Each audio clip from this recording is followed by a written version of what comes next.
Hi, welcome back to the lecture on Rome. This is Rome Part 2. Last lecture we discussed kind of the rise of the Roman city-state, the rise of the Roman Republic, and now we're going to basically kind of complete that story with the immediate events that led to the decline and end of the Roman Republic and its transition to the Roman Empire. Now, as I talked about last time, we have this kind of breakdown of traditional Roman government, traditional Roman society, coupled with the rise of these generals who would marshal a lot of basically military support and wealth to take control of the government.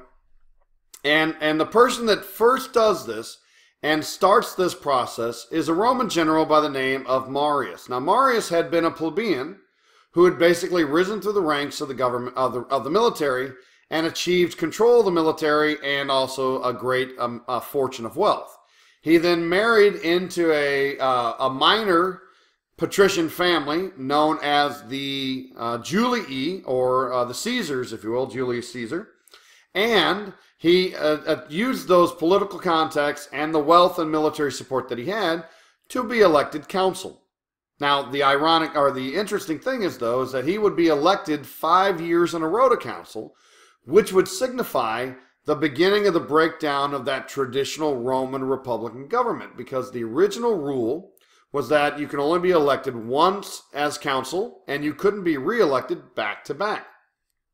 And so, Marius starts the trend, and from that point forward, throughout the 100s to basically the 20s, we have a series of conflicts between these generals to see who's going to take over the Roman Republic. So Marius would fight Sulla, and Sulla would eventually win.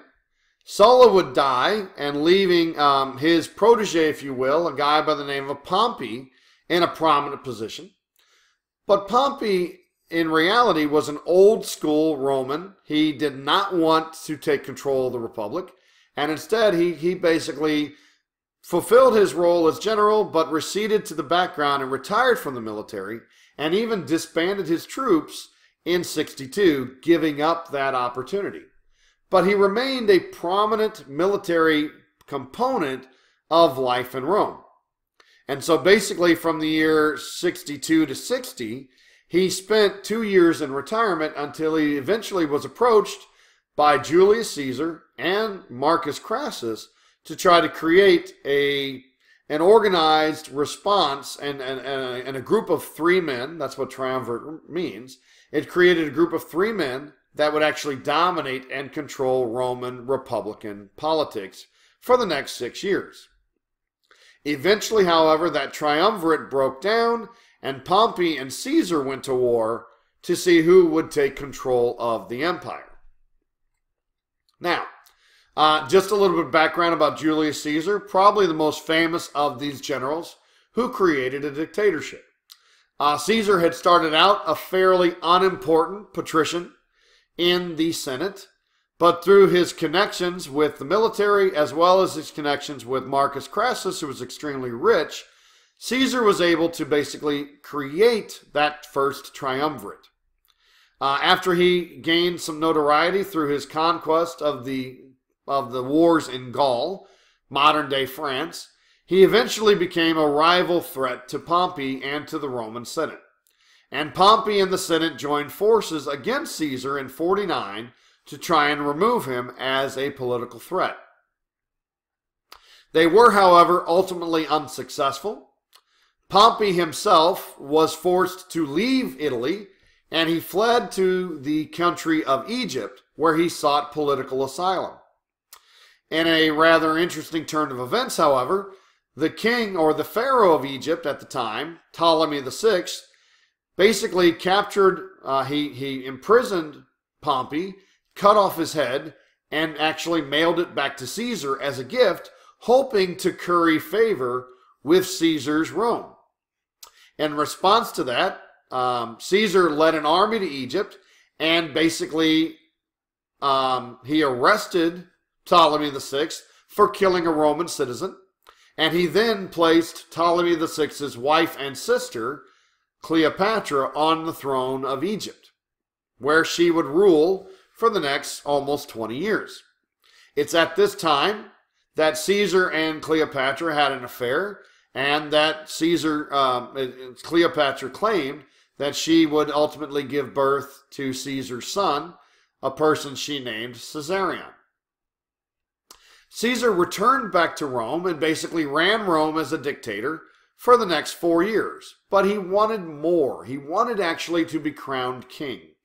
And that ultimately led to the senators to create a plot to assassinate Caesar. Caesar would in fact be assassinated in the year 44 by the long descendant of the original Brutus, who had actually founded the Republic way back in 510.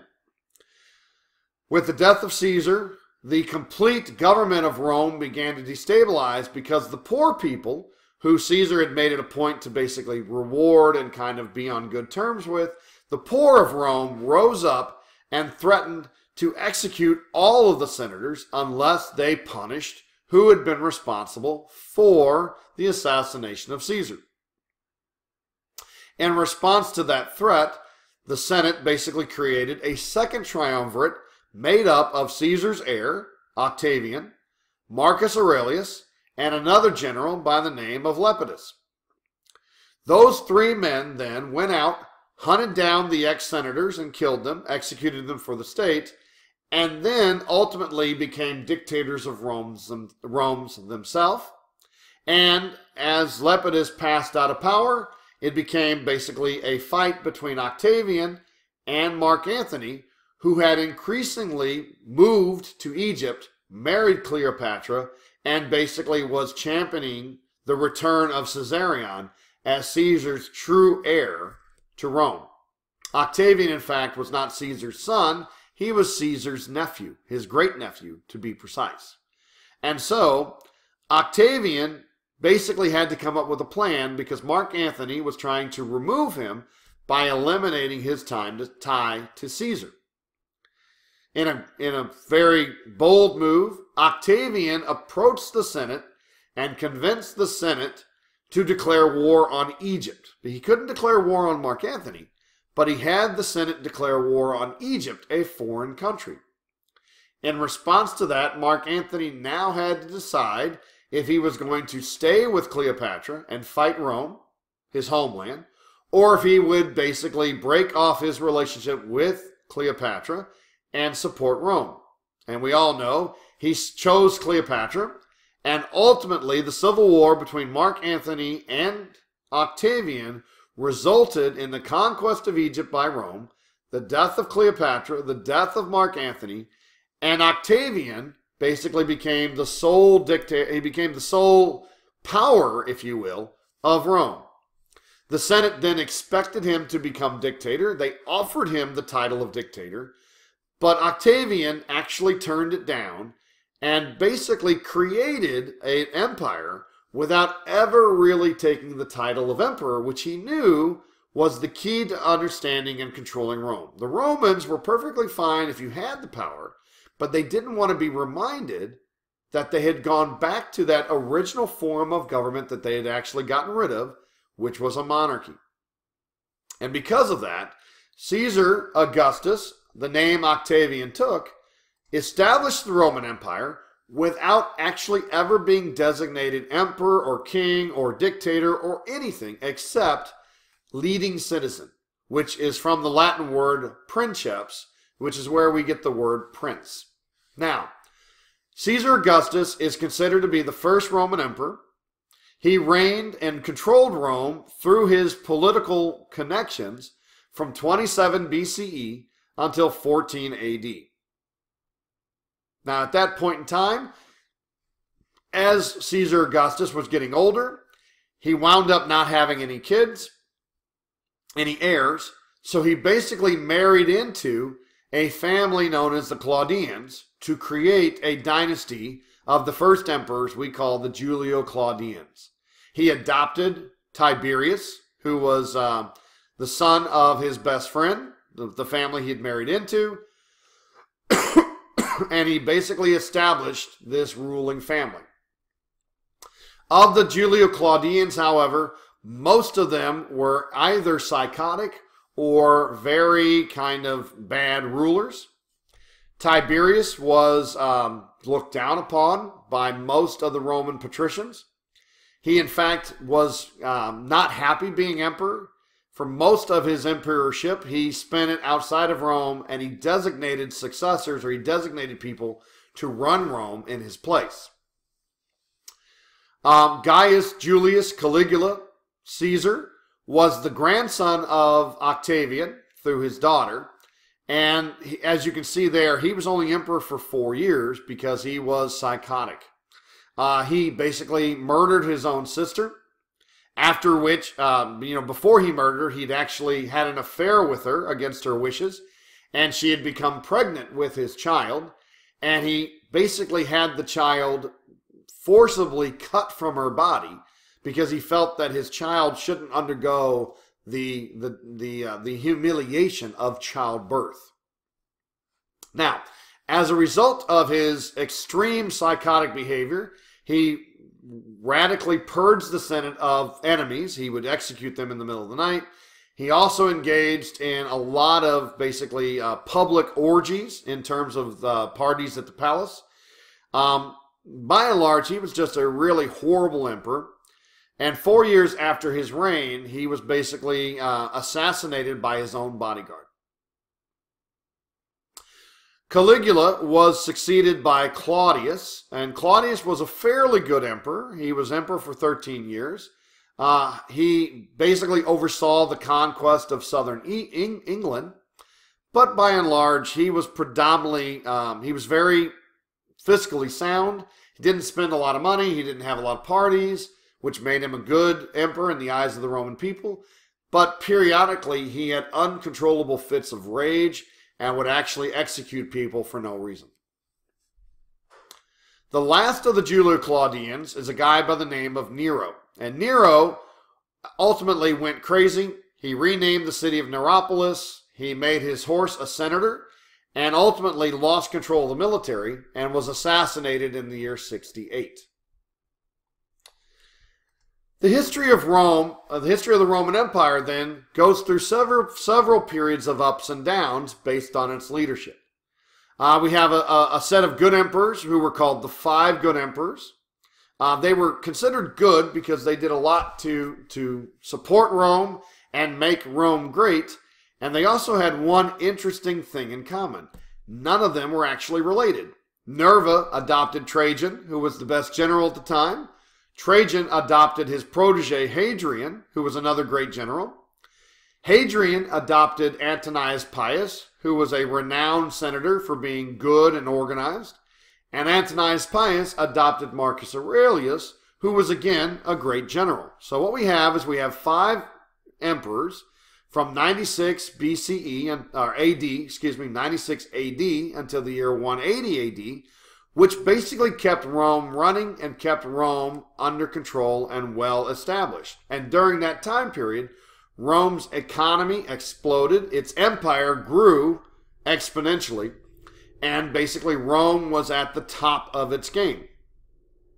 Unfortunately, after Marcus Aurelius, we go through a series of extremely unstable times.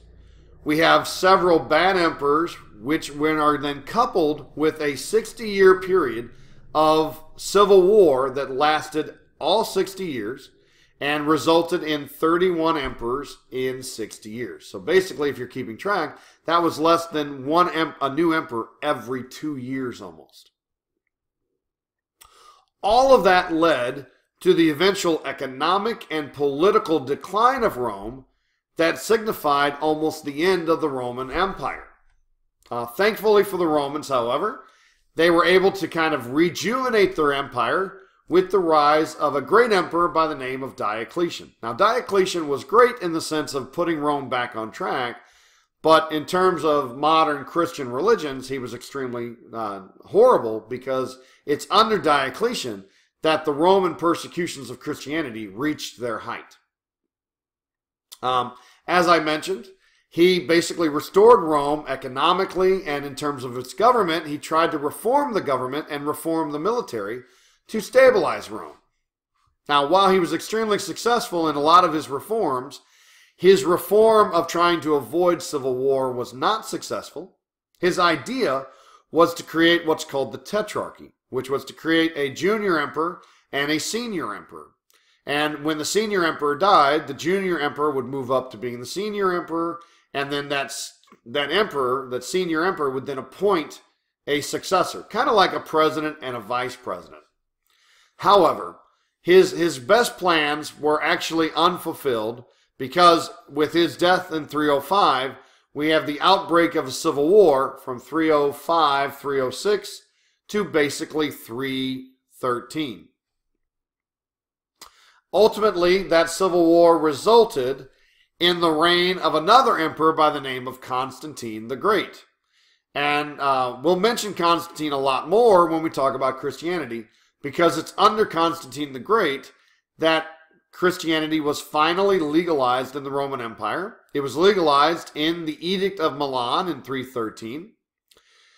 From 313 until 326, Constantine began to favor Christianity, and ultimately, before his death in 337, Constantine would actually become Christian. He was baptized a Christian, and he created the merging of Christianity and Roman politics, a process that started under Constantine, but would continue and evolve all the way throughout the fall of the Roman Empire to that time period we cover in section 3, which is called the Middle Ages. Constantine also did something else which was extremely important to the Roman Empire. He built a secondary capital by the name of Constantinople, or as he called it, New Rome. Constantinople was an exact copy of Rome in every detail except larger and richer. And because of that, he wound up setting up a system where there were two capitals in Rome, each with its own set of revenues, each with its own set of basically taxation. And he wound up splitting the resources of the empire in two. And that would ultimately cause a problem for the Western Roman Empire, but not the Eastern Roman Empire. The Western Roman Empire's capital was the city of Rome, but because of its location, because of its age, because of its ability to tax people, the western half of the empire was far weaker and far under-resourced compared to Constantinople's half, which had Egypt and the Middle East and Mesopotamia and Greece. It had all those older areas we've already talked about already under it, with a large population, which meant, of course, an extremely large tax base for money. After the death of Constantine in 337, Constantine's family was unfortunately extremely bad at leadership. Constantine was great, but the rest of them were bad. And ultimately, after the death of Constantine the Great, the Western Roman Empire began to fail. We have several factors. We have the invasions of the Germans. The Germans basically invaded. Germanic tribes made up of groups like the Goths and the Vandals and the Visigoths, names that you'll see in the online resources. Those Germanic invasions and pressures forced extreme tension in the Roman Empire, which would have needed a great Roman emperor to kind of meet and handle. And what the Romans got in exchange for that was they got very ineffective and almost, they were almost completely horrible emperors that ultimately made decisions that created crises and accelerated the fall of the Roman Empire of the West. Honorius is one of them. He was emperor from 395 to 423. It's during his reign he assassinated several prominent generals that had defeated the Germans before and wound up basically weakening the military to the point that the city of Rome, as you can see here, was sacked in 410. The city of Rome would be sacked again in the 430s. Ultimately, Honorius decided to abandon the city of Rome as a capital and move the capital to a very isolated, swampy area called Ravenna. After the reign of Honorius in 423 ended, basically what we see is we see a series of invasions and a series of defeats of the Roman government in the West. We see the invasion of the Huns. We see the invasion of the Goths. Ultimately, resulting in the fall of the Roman Emperor of the West. His name was Romulus Augustulus. He fell in 476. And technically, at that point, the Roman Empire of the West ended. And the Roman government collapsed. And basically, as we'll talk about in the next lecture, after Christianity, the entire society and culture of Europe collapsed with the failure of the Roman government. It's important to remember, however, that in the East, the Eastern Roman Empire would continue for another 1,000 years. And so if we look at the reasons for the collapse of Rome, we see the split of the empire as being a primary cause. We see that increased pressure caused by the Germanic invasions. And last but not least, we also see poor being generous, a complete ineffective leadership on the part of the Roman emperors of the West. Coupled with this, the fact that we had two separate empires, we had two separate emperors, which means that the Roman emperors of the East also were pretty bad in that they completely ignored the problems of the West and allowed the Western Roman Empire to collapse and fail. Now, when we take a look at the effects of the fall of Rome, we see first and foremost the failure of government, which resulted in a depopulation of cities. Cities in Europe went from having tens of thousands or perhaps even 100,000 people to being down to like tens and 20s of thousands of people. Conversely, those people leaving the cities went off in search of protection. They went off in search of land and food, and they basically joined in service with the elites and the rich of the Roman Empire. And so that created a type of governmental structure we call manorialism, based on the term of a manor or a great house. And over time, these people basically enslaved themselves to the land in order to get food under the control of these manors, these lords, or these counts or dukes, as we call them in the medieval world. A related effect of this depopulation of the cities was a almost complete flip-flop, if you will, complete flip-flop of literacy. In the Roman Empire, we estimate that approximately about 80% of the Roman population were able to read and write. And within 100 years of the fall of Rome, by the year 600, that had been reduced to about 15 to 20%. And so what that means is prior to the fall of the Roman Empire of the West, about 80% of the people could read and write. By the year 600, about 80% of the European world could not read or write.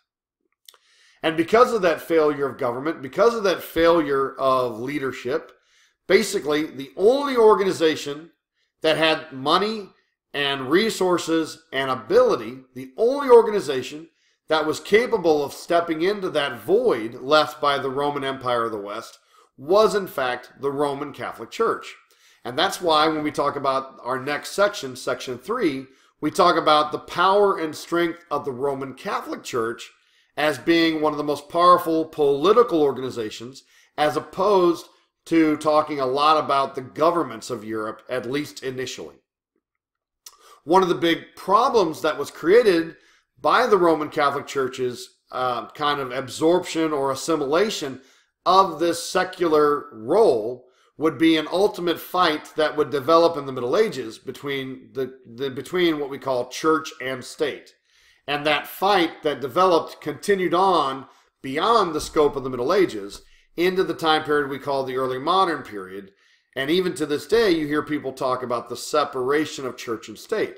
That was a problem first created for Christianity under Constantine the Great that lasted more than 1,000 years.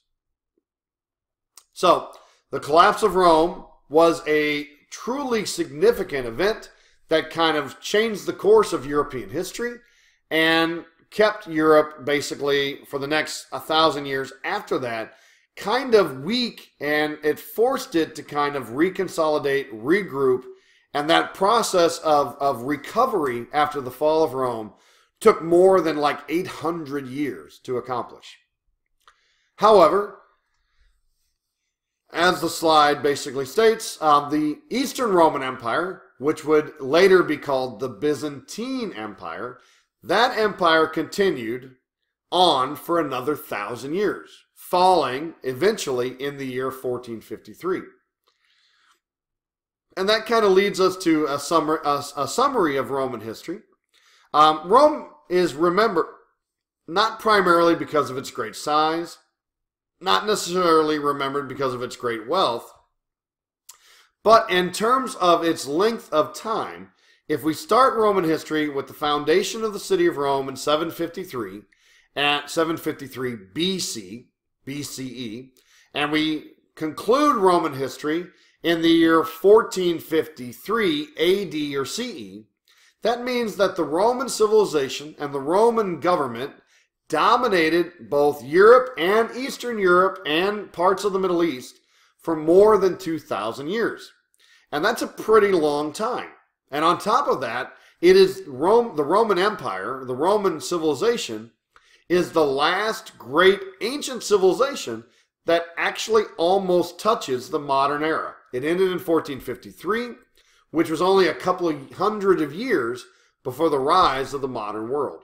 And that's why Rome remains such an interesting and kind of powerful model and source or topic to study. Well, I can definitely say that I wish we could spend hours upon hours discussing Roman history. I've done my best to kind of cover it in these two lectures. There's definitely more information that you could learn and you could read, and we could discuss. But hopefully this has given you enough information to kind of understand what's been going on in Rome and its connection to world history, and to gear us up or to prepare us for our next great section, which is going to be after the fall of Rome. It's a time period we call the Middle Ages. Thank you.